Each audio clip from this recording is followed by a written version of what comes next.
শাহাদাতের সুযোগ এলে পিছপা হব না, বললেন আসিফ মাহমুদ। জানাবো আল জাজিরা চাঞ্চল্যকর প্রতিবেদন, বাংলাদেশিদের কিডনি পাচার হচ্ছে ভারতে।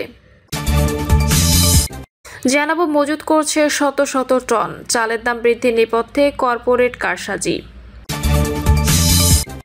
এবং সর্বশেষ জানাবো আওয়ামী লীগ নেতার ছেলের বিয়ে, চিটাগাং ক্লাবের মূল ফটকে বৈষম্য বিরোধীদের অবস্থান।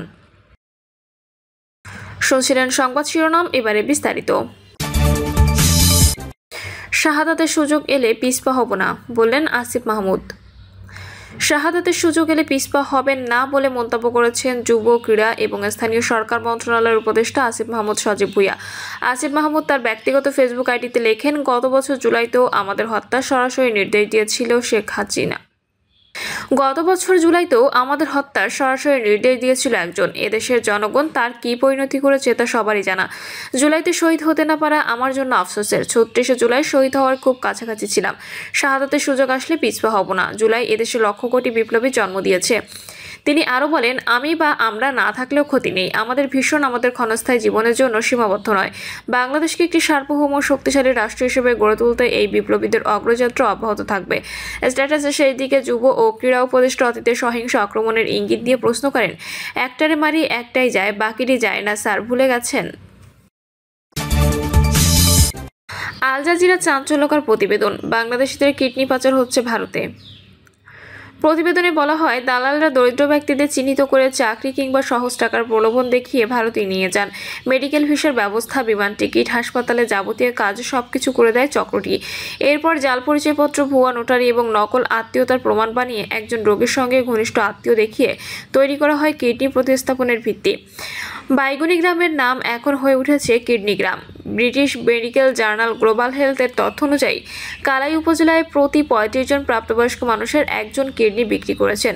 চক্রের কবলে পড়ে ভারতে কিডনি দেওয়া জ্যোৎস্না বেগম জানান, চক্রের প্রতিশ্রুতি অনুযায়ী ৭ লাখ টাকা নয়, কেবল ৩ লাখ টাকা পেয়েছিলেন। এরপর তার স্বামীও তাকে ছেড়ে যায়।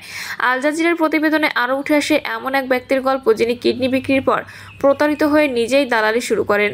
মোহাম্মদ শাহজুল নামের ওই ব্যক্তি জানান, ঢাকায় ই-কমার্স প্রতিষ্ঠান ইভালির পতনের পর দেনার চাপে পড়ে কিডনি বিক্রি করেন, কিন্তু ১০ লাখ টাকার পরিবর্তে পান মাত্র ৩,৫০,০০০ টাকা। পরে তিনিই ভারতীয় হাসপাতালগুলোতে নতুন দাতার ব্যবস্থা করতে শুরু করেন। বাংলাদেশ পুলিশের সহকারী মহাপরিদর্শক এনামুল হক সাগর আল জাজিরাকে জানান, এই পাচার চক্র ভাঙতে গোয়েন্দা নজরদারি বাড়ানো হয়েছে, গ্রেপ্তার করা হয়েছে কিছু দালালকেও।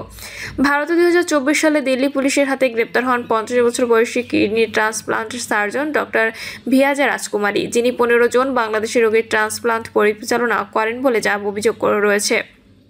ভারতের ১৯৯৪ সালের অঙ্গ প্রত্যঙ্গ আইন অনুযায়ী কেবলমাত্র ঘনিষ্ঠ আত্মীয়দের মাঝে কিডনি প্রতিস্থাপন বৈধ। অন্য কোনো ক্ষেত্রে সরকারি অনুমোদন প্রয়োজন, কিন্তু জালিয়াতি করে সেই নিয়ম ঘুরিয়ে ফেলা হচ্ছে প্রতিনিয়ত। বিশেষজ্ঞ মনিরুজ্জামান জানান, ভুয়া পরিচয়পত্র, জাল কাগজপত্র এমন সহজলভ্য হয়ে উঠেছে যে অনুমোদন কমিটিগুলো তা ধরতে ব্যর্থ হচ্ছে। আল জাজিরার প্রতিবেদনে উঠে আসে, অনেককে চাকরি দেওয়ার নামে ভারতে এনে অপারেশন করে কিডনি কেটে নেওয়া হয়। ২০২৩ সালে ঢাকায় গ্রেপ্তার করা হয় ৩ জন দালাল, যারা অন্তত ১০ জনকে এইভাবে ভারতে পাচার করে কিডনি বিক্রি করায়। ব্র্যাকের মাইগ্রেশন প্রোগ্রামের সহকারী পরিচালক শরীফুল হাসান বলেন, কেউ কেউ দারিদ্র্যের চাপে কিডনি বিক্রি করলেও অনেকেই প্রতারণার শিকার হন। ভারত ধনী রোগীর চাহিদা আর বাংলাদেশের দরিদ্রের যোগান, এই অসম সম্পর্কই কিডনি পাচার চালিয়ে যাচ্ছে। বৈগুনি গ্রামের স্তাফির উদ্দিন আজ শয্যাশায়ী, সন্তানদের ভবিষ্যৎ অনিশ্চিত। তিনি বলেন, দালালরা আমার কিডনি নিয়ে পালিয়ে গেছে, স্বপ্ন দেখিয়েছিল, শেষ করে দিয়েছে সব। মজুত করছে শত শত টন, চালের দাম বৃদ্ধির নেপথ্যে কর্পোরেট কারসাজি। চালের দাম বৃদ্ধির নেপথ্যে রয়েছে কর্পোরেট হাউসগুলোর কারসাজি। কর্পোরেট হাউসগুলো বিভিন্ন বড় বড় মোকাম থেকে শত শত টন চাল মজুত করছে। এই কারণে চট্টগ্রাম বেড়ে চলেছে চালের দাম। গরিবের মোটা চালের দামও কেজি প্রতি ৬০ টাকার বেশি। নানা উদ্যোগের পরও চালের দাম কমার কোনো লক্ষণ নেই, বরং পাইকারি ও খুচরা দুই বাজারেই হু হু করে বাড়ছে দাম। পাইকারি বাজারে গত এক সপ্তাহে ৫০ কেজি বস্তায় ২৫০ থেকে ৩০০ টাকা বেড়েছে। খুচরায় বিভিন্ন ধরনের চালের দাম কেজিতে ৫ থেকে ৬ টাকা বেড়েছে। পরিবহন খরচ বেড়ে যাওয়া এবং বড় বড় প্রতিষ্ঠানগুলো মজুদের কারণে দাম বাড়ছে বলে জানিয়েছেন চট্টগ্রামের চালের আড়তদাররা। চট্টগ্রামের চাল ব্যবসায়ীরা বলেন, চালের বাজারে অস্থিরতার পেছনে রয়েছে কর্পোরেট হাউসগুলোর কালো হাত। দেশে কর্পোরেট হাউসগুলো উৎপাদিত চালের বেশিরভাগ বিভিন্ন মোকাম থেকে কিনে নিচ্ছে। তারা ইচ্ছে হলেই সেই চাল বাজারে ছাড়ছে, না হলে মজুত করছে। এই কারণে সংকট সৃষ্টি হচ্ছে। 15 দিন আগে যে মোটা চালের কেজি 51 থেকে 52 টাকা ছিল, তা এখন 55 থেকে 60 টাকা। মাঝারি মানের চালের কেজি 62 থেকে 65 টাকা থেকে বেড়ে হয়েছে 70 থেকে 72 টাকা। কয়েকদিনের মধ্যে বাজারে সবচেয়ে বেশি দাম বেড়েছে মাঝারি মানের চালের। কেজি প্রতি মাঝারি মানের চালের দাম 5 থেকে 8 টাকা পর্যন্ত বেড়েছে। খুচরা বাজারে জাত ও মানভেদে চিকন চাল নাজিরশাইল 82 থেকে 85 টাকা, মিনিকেট 80 থেকে 85 টাকায় বিক্রি হচ্ছে। আর মাঝারি মানের BR 28 ও 29 চাল 62 থেকে 65 টাকা এবং গুটি, চায়না, ইরি সহ মোটা চাল বিক্রি হচ্ছে 58 থেকে 60 টাকায়, যা আগে প্রতি কেজিতে 4 থেকে 5 টাকা পর্যন্ত কম ছিল। চাকতাই খাতুনগঞ্জের চাল ব্যবসায়ী ও চালকল মালিক সমিতির নেতারা জানান, চট্টগ্রামে বড় কোনো চালকল নেই। চট্টগ্রামে যা আছে তার বেশিরভাগই ছোট ছোট চালকল। এসব চালকল চাল মজুত করে বাজারে প্রভাব ফেলার ক্ষমতা নেই। এখন চালের বাজার নিয়ন্ত্রণ করছে বড় কর্পোরেট হাউসগুলো।